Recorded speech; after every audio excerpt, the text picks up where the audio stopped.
In this box, I have what I think is Nike's next big runner. In the past few years, we've seen running sneakers just take off in popularity, and Nike just had a great year with the Vomero 5, but I think they're looking at what's coming next, and that's where these come in. The Nike Lunar Roam.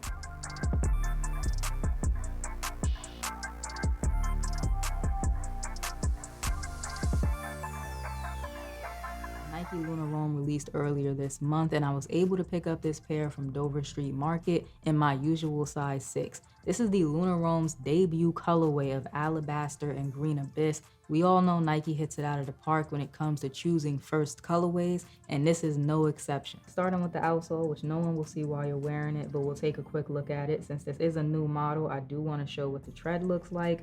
Nothing out of the ordinary for a running shoe. Where things start to get interesting is the midsole. There's two different shades of yellow, a softer yellow and a darker yellow that's closer to the heel. On the midsole, there is some Nike Lunar branding. Lunar technology was introduced in 2008. I was first introduced to it much later with the Skylux. I had a black and white, pretty basic pair that I wore for about 6 months. It was very comfortable, and then it kind of flattened out. The foam just wasn't as cushy after a while, and there was no bounce or return on energy that I felt when I first started wearing them. So I let them go pretty quickly, but that was a $70 sneaker compared to this model right here, which retails at $150. I'm hoping that I see a better version of that Lunar technology, or that Nike has just improved it since then. Now back to the colorway, the yellow midsole works really well with that Green Abyss and Alabaster on the upper. The Green Abyss is like a forest green, and the Alabaster reminds me of like a sail or a light cream color.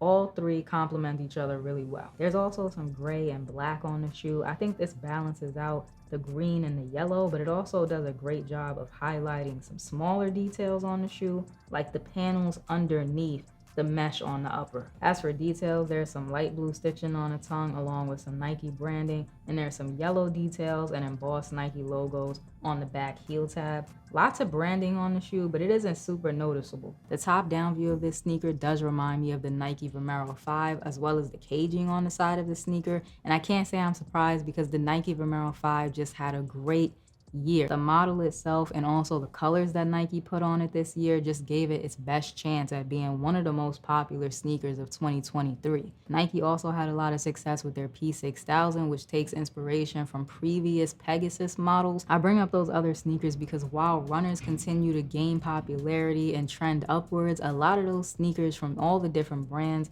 are inspired by the 90s or are 90s silhouettes that have now been reintroduced to us after a couple of minor tweaks, while this, the Lunar Roam, feels like something new and fresh and different that we haven't really seen before. One thing about running sneakers is they look very sporty because they're running sneakers, but the Lunar Roam, I can see these being worn to the office and then drinks at the bar right after leaving the office. It's a very versatile looking shoe. It's gonna be adopted by the fashion heads. I already know that, the high fashion heads. A lot of different niches can kind of get around this sneaker, and I think that's what makes a versatile shoe. These could be worn with streetwear, workwear, whatever the vibe is, these are gonna be able to be worn seamlessly. One thing I didn't notice about these before I got them in hand was the sock liner. The sock liner is like a soft fabric material. It's not super plush or anything, but it's not leather or mesh either. It's a very soft, fabricy material that makes for a very comfortable feel around your ankle. That soft material is on the back of the tongue as well, so if you actually are running in these, you don't have to really worry about the mesh or anything chafing your ankles or the top of your foot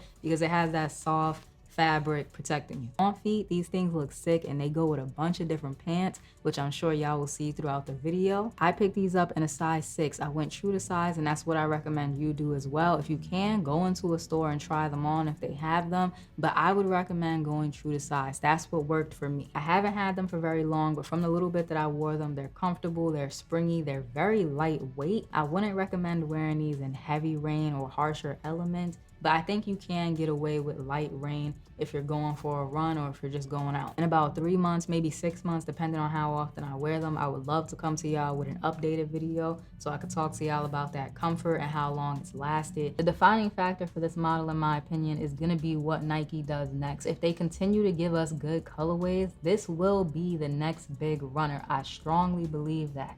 If the colorways go downhill, I can see people forgetting about these just as quickly as they forgot about sneakers like the React 85 and the Waffle 1. If you're looking to pick up this Alabaster and Green Abyss colorway of the Nike Lunar Roam, I suggest you move quickly. Some boutiques still have them in stock, but I haven't seen any boutiques that still have like a full-size run of the sneaker. I have already seen some people trying to charge $190 to $200 for this pair of sneakers, and as I said in the beginning, this is $150 retail. In the comment section, let me know what y'all think about the Nike Lunar Roam. Am I bugging, or do y'all see the potential in this silhouette too? If you want to see me talk more about sneakers, check out this playlist right here full of sneaker reviews that I've done, or you could check out that video up there, which is my thoughts on some upcoming sneaker releases. If you enjoyed the video, remember to like, comment, and subscribe. Show a small YouTuber some love, and I will check y'all out in the next one.